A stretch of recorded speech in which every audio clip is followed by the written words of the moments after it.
A lot of people got beef with Quentin Tarantino because of his horrible take on Paul Dano, but my beef with Quentin Tarantino goes deeper than that, like way deeper. Hold on a second. Um, like back in the late '90s, they re-released this movie. Tarantino endorsed it. You know, if you know anything about Quentin Tarantino, he's really into like those old school martial arts films. So it was a film with Donnie Yen called Iron Monkey, right? Him and Miramax re-released this movie into the theaters with like an English dub, and that shit was horrible. Because here's the thing: a couple years before they did that shit, I had an English dub version of Iron Monkey. And the version they put out, like the version I had, it was rated R because it wasn't gory, but it had some violence. People was getting their heads cut off, all types of shit, right? They re-released it. They cut a whole bunch of scenes out, right? It was all the version I had was already English dub. I had it on VHS tape. They changed the voice actors, and the voice acting was horrible. The dialogue was horrible. But the worst thing the motherfucker did, bro, they changed the soundtrack. The sound, like the original English dub version of Iron Monkey with the original soundtrack, that shit was fire.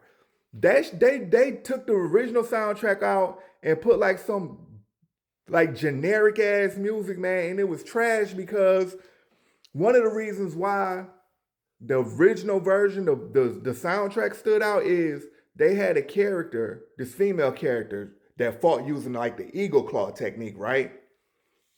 She had a theme. Like every time they showed her, they would play her theme music. It was like some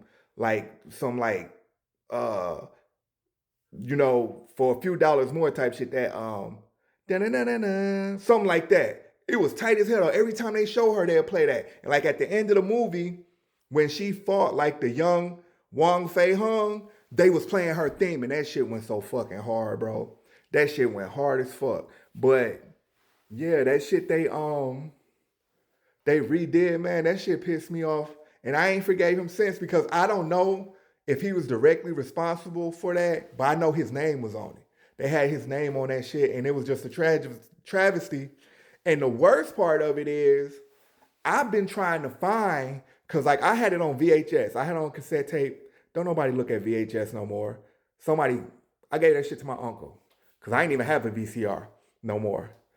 So I've been trying to find the original English dub version, and every time I look it up, I only find the version that Miramax re-released. So that's why I got smoked with that motherfucker. And if you ever heard him go to like when he goes to a black show to do an interview, he tries to code switch and he doesn't have to code switch.